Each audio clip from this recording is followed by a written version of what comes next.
జగన్మోహన్ రెడ్డి గారు నిన్న ప్రెస్ మీట్లో మేము గతంలో విశాఖపట్నం, అమరావతి, కర్నూలు ఈ మూడు క్యాపిటల్గా అంటే విశాఖపట్నం నుంచి ఎగ్జిక్యూటివ్, ఇక్కడ శాసన రాజధానిగా, అక్కడ న్యాయ రాజధానిగా ఉంటుంది. అలా అన్ని ఏరియాలు కూడా డెవలప్ చేయొచ్చు, తక్కువ ఖర్చులు అయిపోతాయి. వీటన్నిటిని ఒకే ప్రదేశంలో ఖాళీ ప్లేస్లో కన్స్ట్రక్షన్ చేయాలన్నా, డెవలప్ చేయాలంటే డబ్బులు ఎక్కువ అవుతాయి, టైం డ్యూరేషన్ కూడా ఎక్కువైపోతుంది. అది సాధ్యం కాదు. ఆల్రెడీ ఎస్టాబ్లిష్డ్గా ఉన్నటువంటి సిటీస్ విశాఖపట్నం కానీ, కర్నూలు కానీ ఇవన్నీ కూడా ఆల్రెడీ ఎస్టాబ్లిష్డ్ సిటీస్. అక్కడ మనం ఎక్కువగా ఖర్చు పెట్టాల్సినంత అవసరం లేదు. ఏదో ఒక 10,000 కోట్లు అక్కడ ఇక్కడ ఖర్చు పెడితే ఒక 30-40 వేల కోట్లతో పూర్తిగా కంప్లీట్ అయిపోతుంది. అమరావతిలో ఇవన్నీ కన్స్ట్రక్షన్ చేయాలంటే చాలా టైము, పైసలతో కూడిన పని కాబట్టి మన ఆర్థిక పరిస్థితి కూడా బాగాలేదు. కాబట్టి ఆ దిశగా జగన్మోహన్ రెడ్డి గారు ఆనాడు కొంతమంది ఫినాన్షియల్ ఎక్స్పర్ట్స్ నుంచి కూడా డేటా తెప్పించుకొని ఆయన ఆ దిశగా అడుగులు వేశాడు. కానీ మధ్యలో ఏ విధంగా దాని మీద గగ్గోలు పెట్టి గబ్బులేపి నెగిటివ్గా క్రియేట్ చేసి ఒక రాజధాని కట్టినోడు 3 రాజధానులు ఎలా కట్టేస్తాడు అని చెప్పేసి 3 రాజధానులు కట్టాల్సిన అవసరం ఏముంది? 3 రాజధానులు కట్టాల్సిన అవసరం లే. 3 రాజధానులు కట్టాల్సిన అవసరం లేదు. ఆల్రెడీ ఎస్టాబ్లిష్డ్ సిటీస్ అవి. అక్కడ ఒక 10,000 కోట్లు ఖర్చు పెడితే అక్కడ మంచి మంచి బిల్డింగ్ వచ్చేస్తాయి. ఏవైతే గవర్నమెంట్కి సంబంధించినట్టు ఒక 4-5 ఆఫీసులు కట్టుకుంటే అది సాటిస్ఫైడ్ అయిపోతుందని చెప్పేసి జగన్మోహన్ రెడ్డి గారు ఆలోచన చేస్తే ఒక రాజధాని కట్టినాడు 3 రాజధానులు ఎలా కట్టేస్తారని చెప్పేసి ట్రోల్ చేశారు. కానీ అక్కడ నిజమేంటి? ఇక్కడ ఒక రాజధాని కట్టాలంటేనే లక్షల కోట్లతో సంబంధించినటువంటి వ్యవహారం. అక్కడైతే ఆల్రెడీ ఎస్టాబ్లిష్డ్ సిటీస్ కాబట్టి అక్కడ తక్కువ మొత్తంలో డెవలప్ చేసుకోవచ్చు అని చెప్పేసి ఆలోచన చేస్తే ఆ విధంగా అడుగులు ముందుకు వేస్తే దాన్ని బీభత్సంగా ట్రోల్ చేశారు. వైసీపీ వల్ల ఆనాడు చేసిన తప్పేమంటే సౌత్ ఆఫ్రికాతో ఇంకేదో ఇంకో 2-3 కంట్రీస్తో కంపేర్ చేయడం. దాని మీద బాగా నెగిటివ్గానే బాగానే వెళ్ళిపోయింది. సరే పోనీ, అది వీళ్ళకి నచ్చలేదు. అందుకని చెప్పేసి ఆనాడు వాళ్ళు ఏ విధంగా కోర్టులకి వెళ్ళి ఆపించారో మీకు అందరూ కూడా తెలిసింది. సో ఇప్పుడు తర్వాత ఓడిపోవడం, ఇప్పుడు కూటమి అధికారం చేపట్టిన తర్వాత జగన్మోహన్ రెడ్డి గారు, అయ్యా చంద్రబాబు నాయుడు గారు, మీకు విశాఖపట్నం రాజధానిగా మీకు నచ్చలేదు కాబట్టి నేను మీకు స్టేట్కి మధ్యలో రాజధాని కావాలని చెప్పేసి అనుకుంటున్నారు కాబట్టి తక్కువ ఖర్చుతో అయ్యే విధంగా మంచి ప్లాన్ బి కూడా చెప్తాను వినండి అని చెప్పేసి ఆయన ఆల్రెడీ 6 నెలలకు ముందే కూటమి ప్రభుత్వానికి ఒక సూచన కూడా చేశారంట. అదే మావిగన్, మచిలీపట్నం, విజయవాడ, గుంటూరు ఈ 3 ప్రాంతాలను కలిపి ఒక క్యాపిటల్ రీజన్గా చేసుకుందాం. ఇదైతే ఆల్రెడీ ఎస్టాబ్లిష్డ్ సిటీస్ కాబట్టి, ఎందుకంటే మచిలీపట్నంలో బందర్ పోర్ట్ ఉంది, గుంటూరు ఆల్రెడీ మీకు ఎకనామికల్లీ కొంచెం గ్రోత్ సిటీ, ఇంకా విజయవాడ ఆల్రెడీ ఎకనామికల్లీ కొంచెం గ్రోత్, పాపులేషన్ కూడా బాగానే ఉంది. ఈ 3 సిటీస్ కానీ కలుపుకుంటే ఈ 3 సిటీస్తో పాటు ఆ చుట్టుపక్కల ప్రాంతాలన్నీ కూడా రాజధాని ప్రాంతంగా మనం అనుకుంటే అవన్నీ కూడా ఈజీగా డెవలప్మెంట్ అయిపోతాయి కదా, అభివృద్ధి అయిపోతాయి కదా అని చెప్పేసి జగన్మోహన్ రెడ్డి గారు ఒక సూచన చేశాడు కూటమి ప్రభుత్వానికి. ఎందుకంటే చాలా ఈజీ. ఈ 3 సిటీలు ఆల్రెడీ డెవలప్డ్ సిటీస్, ఎయిర్పోర్ట్ ఉన్నాయి, ట్రైన్ కనెక్టివిటీ సూపర్గా ఉంటుంది. అదేవిధంగా చుట్టుపక్కల నేషనల్ హైవేస్ వెళ్తున్నాయి. దాన్ని మంచి ఒక కారిడార్గా నిర్మించుకుంటే, ఒక ఇండస్ట్రియల్ కారిడార్ కానీ సృష్టించుకుంటే అవుట్స్కట్స్లో బీభత్సంగా డెవలప్ అయిపోతుంది. ఆ నియర్ బైలోనే ఇంకా మీకు చీరాల, అదేవిధంగా మచిలీపట్నం, ఇక్కడంతా కూడా ఆ సముద్ర ఏరియా అక్కడంతా కూడా ఇంకా మీకు బాగా తెలిసిందే. అవన్నీ కూడా బాగా యూటిలైజ్ చేసుకోవచ్చు, ఈజీగా ఎకనామికల్ గ్రోత్ అవ్వచ్చు, ఇండస్ట్రియల్ గ్రోత్ బాగుంటుంది. ఆ దిశగా ఒకసారి ఆలోచన చేయండి, ఇది మంచిది. ఎందుకంటే ఎక్కువ డబ్బులు కూడా ఖర్చు పెట్టాల్సిన అవసరం లేదు. మీరు ఏదైతే అమరావతిలో అన్ని లక్షల కోట్లు పెట్టాలనుకుంటున్నారో ఆ 1,90,000 కోట్లు ఖర్చు పెట్టాల్సిన అవసరం లేదు.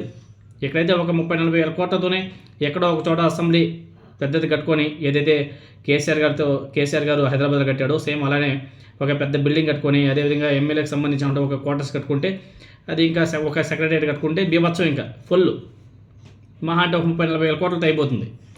ఆ దిశగా అడుగులు వేయండి, అది కూడా ఒక మంచి పద్ధతే అని చెప్పేసి జగన్మోహన్ రెడ్డి గారికి ఒక సూచన చేస్తే ఆయన పట్టించుకోదంట. అందుకని చెప్పేసి నిన్న జగన్మోహన్ రెడ్డి గారు ప్రెస్ మీట్లో చెప్పడం జరిగింది, ఇలా ఇది మంచిది, ఇలా చేయండి అని చెప్పేసి చంద్రబాబు నాయుడు గారికి ఆయన దీన్ని కూడా పరిగణలోకి తీసుకోలేదని చెప్పేసి చెప్తే, ఆయన అలా జగన్మోహన్ రెడ్డి గారు మాట్లాడాడో లేదో టీడీపీ వాళ్ళకి చెప్పాం కదా, డేటాతో సంబంధం లే, రాష్ట్ర అభివృద్ధితో సంబంధం లే, రాష్ట్రం ఎటుపోయినా పర్లేదు, మనం మాత్రం జగన్ని ట్రోల్ చేయాల. అరే ఆయన ఏం మాట్లాడాడో దాన్ని ఎంతవరకు నిజ నిజాలు ఉన్నాయో ఒకసారి చూడాలి, చూసి చదువుకోండి. దాని మీద ఒకసారి అంటే స్టడీ చేయాలి కదా, స్టడీ కూడా చేయరు. జగన్మోహన్ రెడ్డి గారు చెప్పింది కరెక్టా తప్ప, ఇలా చేస్తే ఏమైనా సరే పాసిబిలిటీ ఉంటాయా ఉండవా, ఎంతవరకు మేలు జరుగుతుంది, ఎంతవరకు నష్టం జరుగుతుంది, వీటన్నిటిని కూడా ఒకసారి స్టడీ చేయాలి కదా. స్టడీ చేయరు, ట్రోల్ చేయడానికి మాత్రం బీభత్సంగా ఉంటారు, బీభత్సంగా ట్రోల్ చేస్తున్నారు. అదేనే మ్యావిగన్ ఇంకేదో దాని మీద ఇంకా ఏదేదో ఇంకా ట్రోలింగ్స్ మామూలుగా లేదులే, ఓ రేంజ్లో చేస్తున్నారు. ట్రోల్ చేయడం ఈజీయే. జగన్మోహన్ రెడ్డి గారు మాట్లాడుతుంటే కాన్సెప్ట్ ఏదైతే ఉందో దాన్ని ఒకసారి మైండ్ పెట్టి ఆలోచన చేస్తే చాలా గొప్ప ఐడియా ఇది. ఇదే ఐడియా కానీ చంద్రబాబు నాయుడు గారు తీసుకుని వచ్చి ఉంటే, చంద్రబాబు నాయుడు గారికి విజనరీ చూడండి అయ్యా, ఏ విధంగా ఆలోచన చేశాడో. ఇలాంటి ఆలోచనలు ఏ రాజకీయ నాయకుడికి రాలేదు. చంద్రబాబు నాయుడు గొప్ప వక్త, గొప్ప విజనరీ అని చెప్పేసి వాళ్ళ పచ్చ మీడియాలో కనీసం అన్నా కానీ ఒక 5-6 సంవత్సరాలు దీన్ని బాగా లాగేవాళ్ళు. ఈ ఐడియా కానీ చంద్రబాబు నాయుడు గారిది అయి ఉంటే, జగన్మోహన్ రెడ్డి గారిది కాబట్టి ఆయన ట్రోల్ చేయాలి. కోవిడ్ టైంలో జగన్మోహన్ రెడ్డి గారు చిలక చెప్పినట్టు చెప్పాడు, చాలా మంచిగా చెప్పాడు. ఏమని, మీరు భయపడకండి, ప్యానిక్ కాకండి, పారాసిటమాల్ తీసుకోండి, as L as possible reduce అవ్వడానికి పాసిబిలిటీ ఉంటాయి, ఎక్కువగా ప్యానిక్ కాకండి అని చెప్పేసి చాలా మంచిగా చెప్పాడు. ఆనాడు పారాసిటమాల్ని కూడా వీళ్ళు ఏ విధంగా ట్రోల్ చేశారు మీరు అందరూ కూడా చూశారు కదా. జగన్మోహన్ రెడ్డి గారితో పాటు ఏ విధంగా ట్రోల్ చేశారు. తర్వాత WHO ఏమని చెప్పింది, WHO వరల్డ్ హెల్త్ ఆర్గనైజేషన్ చెప్పింది, ఎక్కువ ప్యానిక్ కాకండి, పారాసిటమాల్ యూజ్ చేయండి, అన్నీ కూడా సర్దుమణిపోతాయని చెప్పేసి తర్వాత WHO చెప్పింది. అంటే జగన్మోహన్ రెడ్డి గారు మాట్లాడే టెక్నికల్ పాయింట్స్ ఆయన ఏదైతే మైండ్ పెట్టి ఆలోచన చేసి ఐడియాస్ ఇస్తాడో, మాట్లాడతాడో, దాన్ని ఎగతాళిగా ట్రోల్ చేయడానికి అది వాడుకోవాల్సింది. ఆయన ఏ కాన్సెప్ట్ బేస్ మీద ఆయన అలా మాట్లాడాడు, మేబీ కరెక్ట్ ఏమో అని చెప్పేసి దాని మీద ఒకసారి స్టడీ చేస్తే అందరికీ కూడా అర్థమవుతుంది.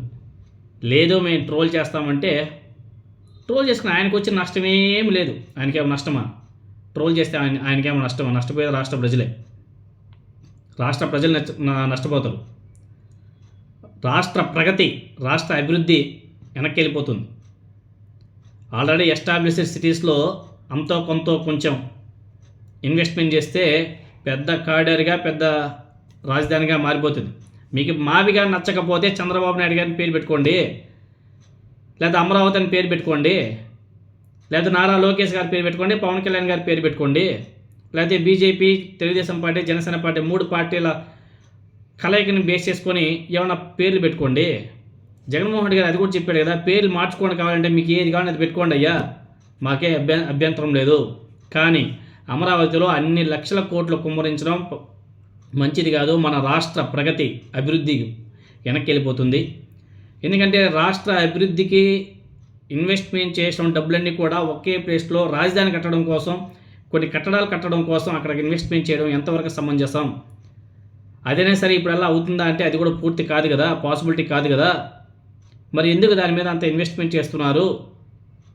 ఈరోజు మీరు అనుకున్నటువంటి టార్గెట్ ఏదైతే ఉంటుందో ఆ టార్గెట్కి అక్కడ కన్స్ట్రక్షన్ పూర్తి కాకపోతే ఒక 10 years తర్వాత అది మళ్ళీ రెట్టింపు అవుతుంది కదా ఖర్చులు.